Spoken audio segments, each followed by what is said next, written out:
Bonjour et bienvenue dans les aventures de Betty. Donc aujourd'hui, je vais juste vous partager une phrase, une réflexion qu'on m'a faite plusieurs fois et qui me gave prodigieusement. Donc voilà, donc je vais la partager sur le net et comme ça, j'espère que ce type de réflexion vont s'arrêter. Donc j'ai été diagnostiquée d'un cancer du sein à l'âge de 30 ans. Donc un cancer du sein inflammatoire qui touche la femme jeune. L'autre appellation un peu plus scientifique du cancer que j'ai eu, c'est un adénocarcinome canalaire infiltrant de haut grade, HR2 positif, non hormonodépendant. Voilà, comme ça vous avez toute la ribambelle. Et en fait, une phrase que j'ai pas mal entendue, c'est hey, tu es jeune pour avoir un cancer. Ou maintenant, il y en a qui sont sympas, ils me le conjuguent au passé, tu es jeune pour avoir eu un cancer. Oui, j'ai été diagnostiquée à l'âge de 30 ans. Oui, le cancer du sein touche la femme en règle générale entre 50 et 70 ans. En règle générale. Je n'ai pas toujours aimé faire les choses comme tout le monde, donc voilà.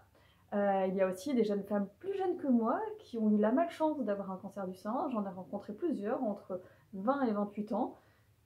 Voilà. J'ai aussi rencontré des femmes qui ont été diagnostiquées après 70 ans.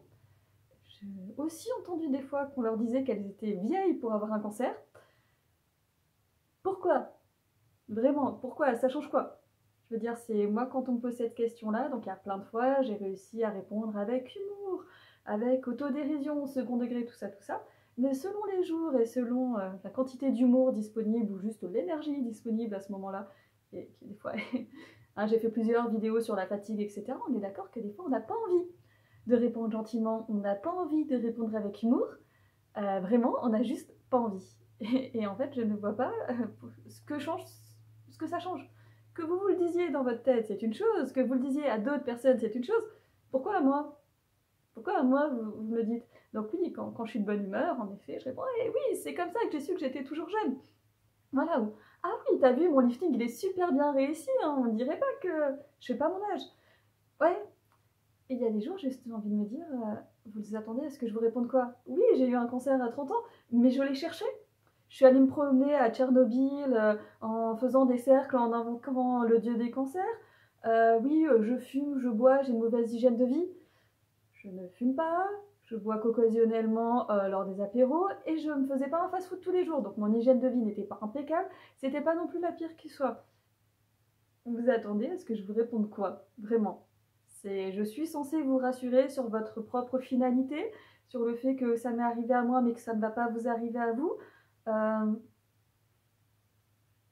Voilà, je sais pas. Je suis dans l'expectative. Donc oui, je sais, selon comment on est, il y a la même phrase, mais des fois dite différemment sur un jour différent qu'on ne perçoit pas du tout de la même façon. Mais j'avoue que ça là, je l'ai un petit peu réentendu là, en retournant au travail, que ça soit en mi-temps thérapeutique ou au départ quand je disais juste que je revenais d'un arrêt maladie, d'un arrêt, les gens pensaient que c'était un congé maternité. Ouais, non, non, c'est un congé cancer, c'est pas exactement la même chose. Je veux dire, le but final n'est pas exactement la même chose, voilà. Mais du coup, c'est juste, je me demandais si vous aussi, il y a des phrases comme ça qui vous ont légèrement tapé sur les nerfs. Après, je sais aussi hein, que je ne suis pas la plus douce, la plus patiente, la plus docile, etc. Et que des fois, je peux monter assez vite. Je redescends aussi, hein. Mais voilà, il y a des choses que des fois je prends mal. Oui, petite, j'étais susceptible. Bon, ça m'est passé quand même. J'ai un grand frère, ça aide à faire passer la susceptibilité. Mais voilà, je sais qu'il y a des petits points qui peuvent être plus ou moins sensibles. Donc, dites-moi, vous, c'est quoi la phrase qu'on vous a dite et qui vous a fait briller, qui vous a fait péter un câble? Parce que je dois pas être la seule quand même, rassurez-moi. Vous aussi, des fois, vous pétez des câbles sur les phrases qu'on vous dit et qui soit se veulent bienveillantes, soit se veulent anodines et que les gens ne comprennent pas pourquoi vous pétez un câble. Non? Que moi?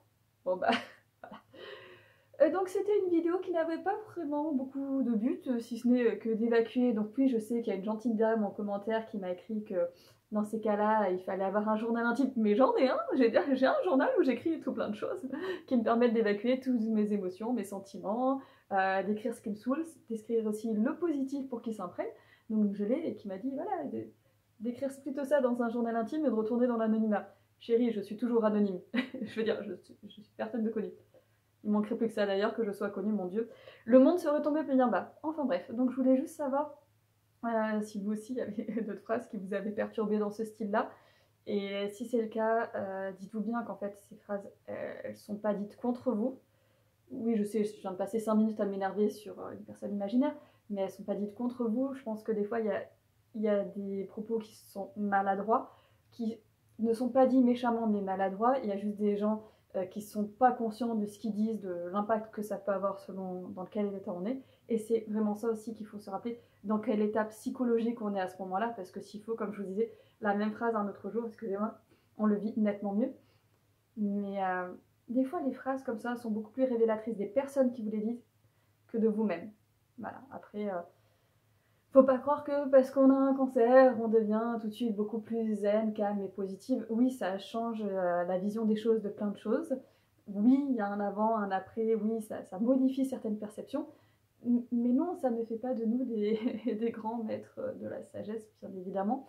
Et tout comme ça ne nous autorise pas à péter un câble sur tout et n'importe quoi, hein. Il faut comprendre aussi que les autres ne savent pas non plus ce qu'ils font, on leur a pas donné non plus de manuel de comment réagir, de comment bien communiquer ou quoi que ce soit. Tout ça, j'en ai conscience. Mais voilà, je voulais juste vous partager cette phrase que je trouve pas très adaptée, parce qu'en plus, avec tout ce qu'elle entraîne derrière, etc., après, des gens qui se permettent des questions alors qu'on leur a rien demandé sur la maternité, sur tout ça, alors qu'on est encore en processus de soins ou même après. Donc voilà, c'est une phrase que j'ai entendue il y a pas longtemps et qui a fait une petite clochette dans mon cerveau en mode non, vraiment, celle-là de phrases, les gars, il faut arrêter. Oui, il y a toute une série de phrases qu'il faut arrêter, mais celle-là en fait partie. On ne dit pas à quelqu'un ah, t'étais vraiment jeune pour être malade, genre t'aurais vraiment pu crever à 30 ans. Je le sais, je m'en suis bien rendu compte, surtout quand les soins se sont terminés et que mon oncologue était très content que j'ai aussi bien répondu que ça au traitement, parce qu'il est vrai que mon cancer était un peu agressif, un peu de grade. Donc oui, j'ai bien cerné la chance que j'ai eue, et j'en suis consciente. Merci. On peut passer à autre chose? Voilà. Et tout comme je vois pas l'intérêt de dire à quelqu'un qu'elle est vieille pour avoir un cancer du sein, je veux dire, je vois pas non plus en quoi ça va l'aider à aller mieux, l'aider à mieux supporter tout ce qui va lui arriver. Voilà, je ne sais pas pour vous ce qu'il en est, si vous trouvez qu'il y a un âge raisonnable pour avoir un cancer ou pas. Je ne sais pas du tout ce que cette vidéo va pouvoir apporter à les gens. Voilà, mais vous inquiétez pas, de toute façon je vais retourner dans mon anonymat. Et sur ce, je vous souhaite une belle journée et je vous dis à très vite ou pas pour de nouvelles aventures. Bye!